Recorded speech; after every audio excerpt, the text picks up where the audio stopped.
This is Democracy Now!, democracynow.org, The Quarantine Report. I'm Amy Goodman with Juan Gonzalez as we go now to Los Angeles, where protesters took to the streets of downtown and Hollywood on Monday, another day of mass protests against police brutality and the murder of George Floyd.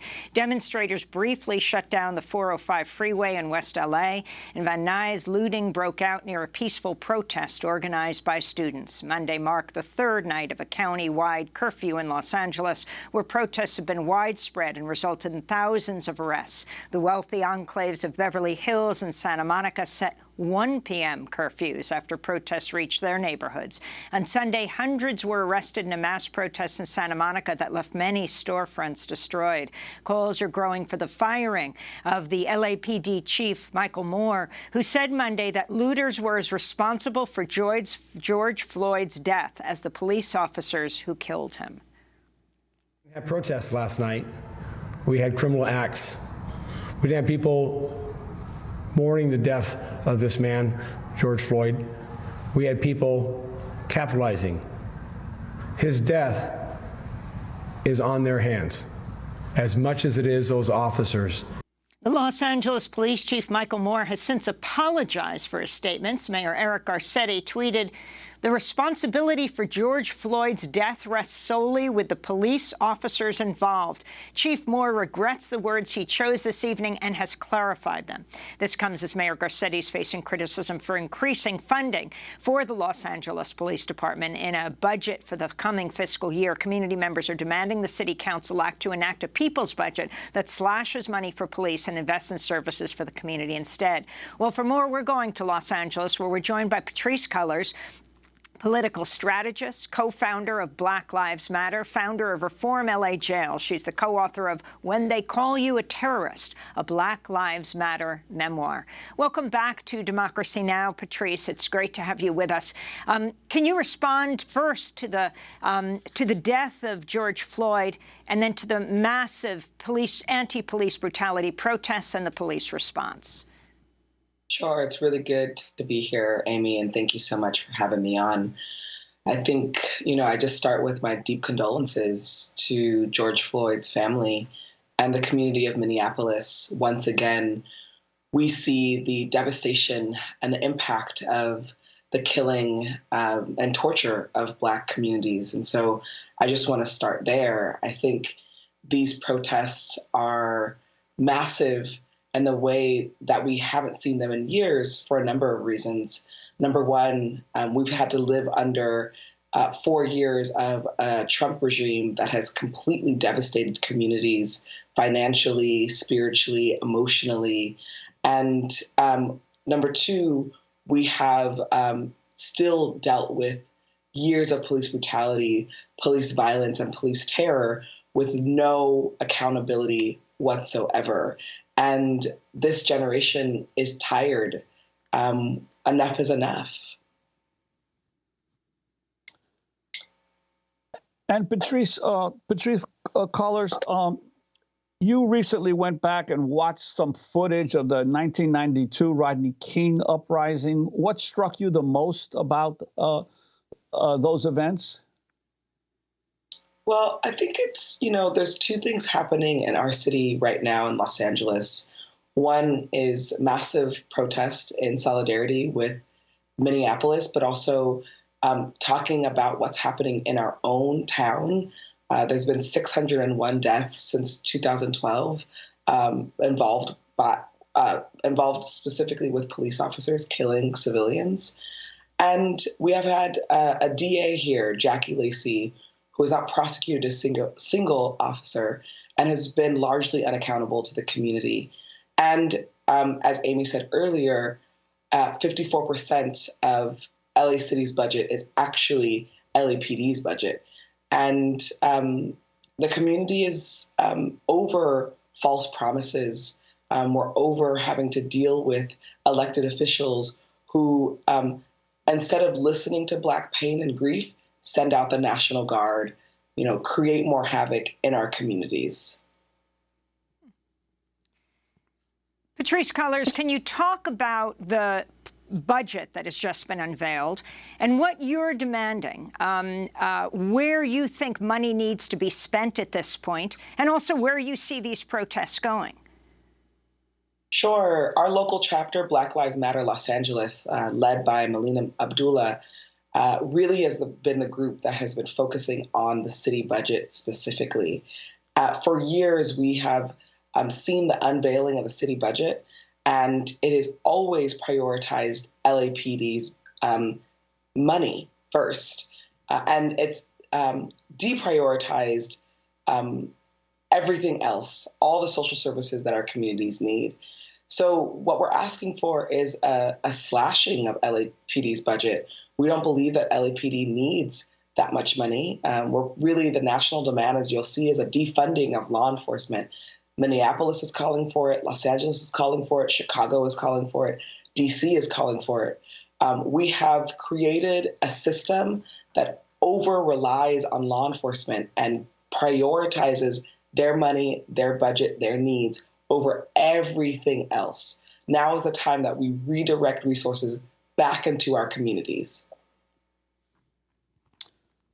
And Patrisse Cullors, I'm wondering the response of the police in many of these cities now. We're seeing increasing aggressive moves by police, whether it's in New York or in Louisville or in other cities, against peaceful demonstrators. To what extent do you feel that the police across the country, many of them have been emboldened by the language and the demeanor of President Trump over these last 4 years, that they feel that they have basically the backing of the White House if they have to exert a much more authoritarian force in their local cities? Absolutely. I mean, we know Trump's history. We know how he has impacted just by way of how he communicates, just how he uses the media to stoke fear in mostly white, affluent communities. He's aligned himself historically with the police, being law and order. He just went on the news yesterday telling people that he's going to send the military into cities. This is a man who would encourage people being beat up, counter protesters that would come into his rallies when he was running for president. This is the man who told law enforcement at a huge law enforcement conference that they should be beating up people. And we know that he is in complete agreement with law enforcement terrorizing and using aggressive tactics like rubber bullets, like tear gas.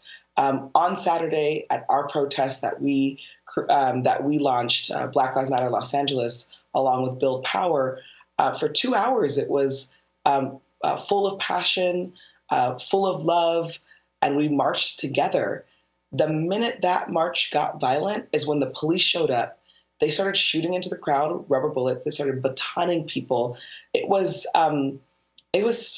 disturbing, and it was scary, and it was so obvious that they feel emboldened right now. How do you respond, Patrisse, to police officers showing solidarity with the protesters?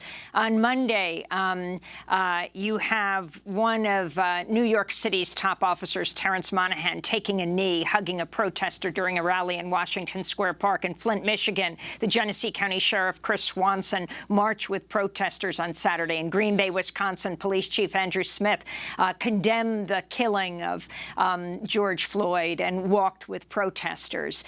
And we're seeing this amidst the tear gassing, amidst the shooting, amidst the pepper spraying and the massive number of thousands of arrests. Your comments?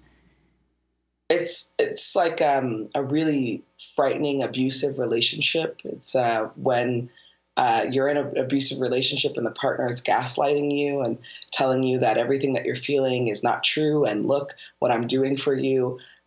It's not acceptable behavior, honestly.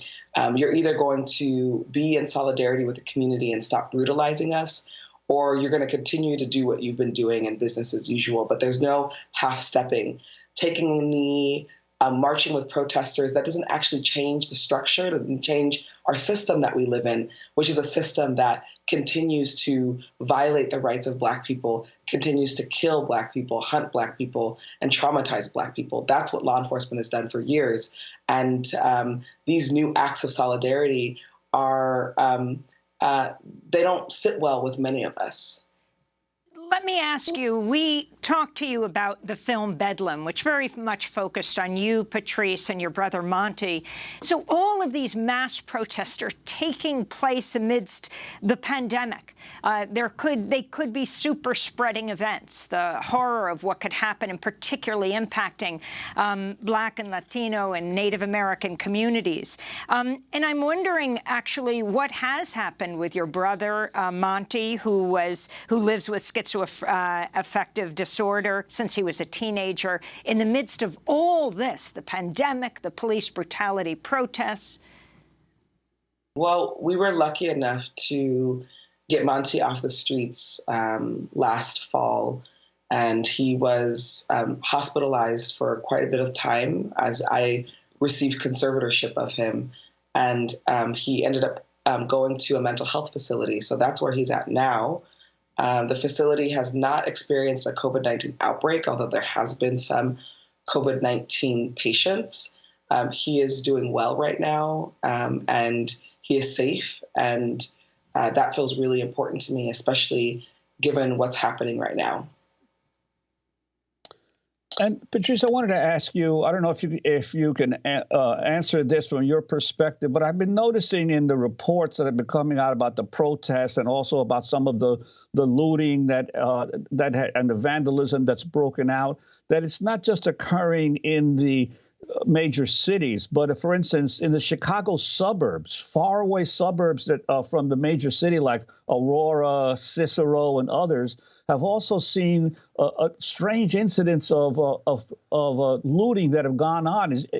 Do you have some concern that there may be some attempts to deliberate attempts to provoke violence, to stir up greater animosity among some sectors of the American community? Absolutely. We know that there are three sets of folks who are out in the streets. There are protesters, those of us who are fighting against police brutality and police terror. There are white supremacists, those who are exploiting Black pain in this moment and really trying to undermine our protests. And then there's police who sometimes act as protesters, so undercovers, and also uniformed officers who have created significant amount of distress and havoc and confusion and protests. We have to be careful when we're protesting, both with COVID-19, but also because there are times where there's agent provocateurs and there's different people who have a different agenda than what our movement actually has. We want to thank you, Patrisse, for joining us. Patrisse Cullors, political strategist, co-founder of Black Lives Matter, founder of Reform L.A. Jails. She is the author of When They Call You a Terrorist, a Black Lives Matter memoir. When we come back, 2 autopsies agree George Floyd's death was a homicide. We'll go to Minneapolis for response. Stay with us.